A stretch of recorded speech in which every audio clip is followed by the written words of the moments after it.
हम अपने भारतवासियों को अगर हम परम सुखी करना चाहते हैं तो केवल वस्तु और व्यवस्था से नहीं कर सकते। उनका बौद्धिक स्तर सुधरना चाहिए। आज हमारे समाज का बौद्धिक स्तर गिरता चला जा रहा है। बहुत चिंता का विषय है। हम सुविधाएं दे देंगे, हम विविध प्रकार की भोग सामग्रियां दे देंगे, लेकिन उनके हृदय की जो मलिनता है, जो हिंसात्मक वृत्ति है, जो अपवित्र बुद्धि है, ये जब तक ठीक नहीं होगी तब तक हमारा देश धार्मिक देश है। हमारे यहाँ धर्म की प्रधानता है। तो इसी बात को बार बार हम सबसे निवेदन करते हैं कि ये जो हमारी नई पीढ़ी है, इसी से हमारे राष्ट्र की रक्षा करने वाले प्रकट होते हैं।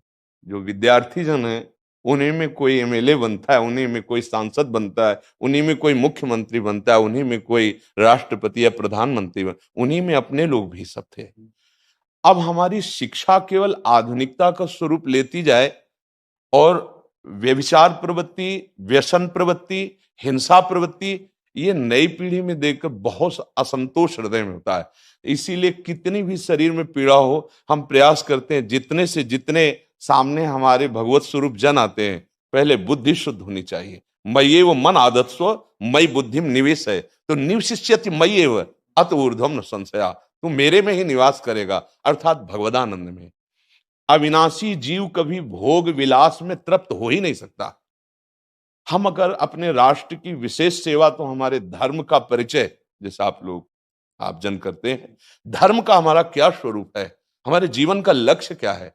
हमें जितना राम जी प्रिय हैं, कृष्ण जी प्रिय हैं, उतने ही भारत देश हमारे लिए प्रिय है। जैसे राम भक्त, कृष्ण भक्त, वैसे हमारे भारत देश का हर जन जन हमारा आदरणीय और पूजनीय। पर अब जो मानसिकताएं बन रही हैं, वो हमारे धर्म और हमारे देश के लिए लाभदायक नहीं होंगी। व्यसन का इतना बढ़ता स्वरूप, व्यभिचार का इतना बढ़ता स्वरूप, हिंसा का इतना बढ़ता स्वरूप, ये बहुत ही विपत्तिजनक है। अगर ये बढ़ता रहा तो हम विविध प्रकार की सुख सुविधाएं देने पर भी अपने देशवासियों को सुखी नहीं कर पाएंगे, क्योंकि सुख का स्वरूप विचार से होता है। सुख और दुख की स्थिति सत्य नहीं है, आगमा पाइनो अनित्यास, लेकिन हमारा विचार, और विचार हमारा गंदा हो रहा है। बस हमारा उद्देश्य यही है कि हमारे देशवासियों का विचार शुद्ध होना चाहिए। अगर विचार शुद्ध है तो राष्ट्र प्रियता, जन सेवा, समाज सेवा, ये सब स्वाभाविक होने लगेगा। और विचार अशुद्ध है तो सुविधाएं बहुत हैं, उनका दुरुपयोग हो रहा है।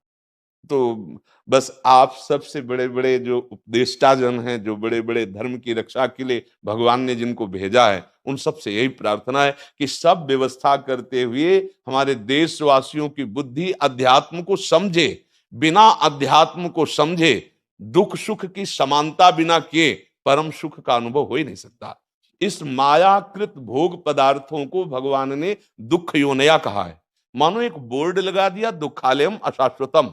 और हम सब यही चाहते हैं कि लौकिक भोगों को भोगने से ही हमारा राष्ट्र सुखी हो जाएगा या हम सुखी हो जाएंगे। नहीं, लौकिक भोगों को पूजन सामग्री बना करके और साध्य सच्चिदानंद प्रभु को रखा जाए तो आनंद की उमंगन हो जाएगी। बहुत सुंदर मानव जीवन का स्वरूप है, जिसे देव दुर्लभ कहा गया। दुर्लभो मानुषो देहो, लेकिन क्या दुर्लभता शब्द स्पर्श रूप रस गंध इन्हीं विषय के भोगने की या इन्हीं सुविधाओं के लिए दुर्लभ कहा गया?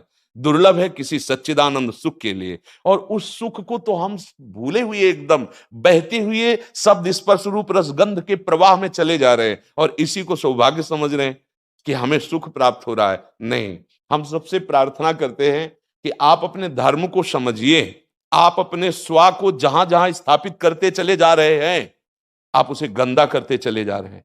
मदिरा में, हिंसा में, द्यूत कीड़ा में, बेविचार में, इसे दोष नहीं समझा जा रहा आज। और हमारे शास्त्र और हमारा धर्म इसको निषेध करता है। कलयुग की स्थिति बताई गई है। छोटे छोटे बच्चे व्यसन करने में लग गए।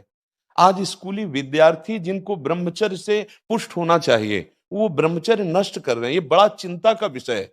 हमारे देश के लिए जो जवान चाहिए, हमारे देश के लिए जो भक्ति चाहिए, उसमें बुद्धि और शरीर बल दोनों होना चाहिए। शरीर बल क्षीण हो रहा है क्योंकि व्यभिचार प्रवृत्ति में बहुत कमजोर अवस्था में, जैसे गेहूं की फसल है और गलेथ में काट ली जाए तो ना दाना मिलेगा, ना सही भूस मिलेगा। ऐसे ही 20 वर्ष की अवस्था तक यदि ब्रह्मचर्य नष्ट कर दिया जाए, तो वो गृहस्थ के योग्य में नहीं रह सकता। राष्ट्र सेवा की क्या बात है। हमारे राष्ट्र सेवा के लिए बहुत विशाल हृदय की आवश्यकता है। हमारे शरीर को बहुत स्वस्थ रखने की आवश्यकता है, तभी हम समाज सेवा, राष्ट्र सेवा। तो शरीर और बुद्धि दोनों का स्वस्थ होना बहुत आवश्यक है। तो शरीर को तो नष्ट किया जा रहा है विषय भोगों में।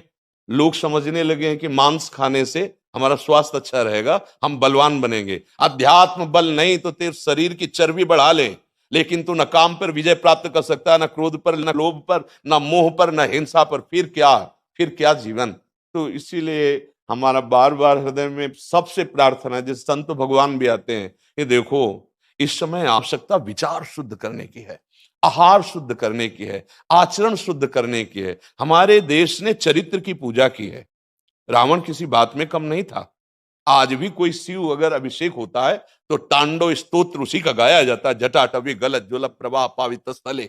ऐसा विद्वान और ऐसा बलवान जो 20 बार जैसे झूला आराध्य देव को झुलाया जाए, ऐसे महादेव सहित पार्वती को बाजुओं पे झुलाया, वो महाबली चरित्रहीन हो गया तो अपने देशवासियों ने राक्षस कह दिया उसको। चरित्र, आज हम चरित्र पर ध्यान ही नहीं दे रहे। चरित्र बेचना मतलब कोई समझ में नहीं आ रहा। छोटे छोटे बच्चे चरित्रहीन हो रहे हैं। हमारा राष्ट्र संकट में पड़ जाएगा अगर हमारे बच्चे व्यवस्थित नहीं हुए, उनकी बुद्धि शुद्ध नहीं हुई, उनका स्वास्थ्य ठीक नहीं रहा। कौन आगे चल कर के है? यही पीढ़ी तो है ना। इन्हीं में से तो निकलते हैं हमारे राष्ट्र भक्त, भगवत भक्त, देश सेवी। तो सबसे यही प्रार्थना है कि हमारे नई पीढ़ी को सुधारा जाए।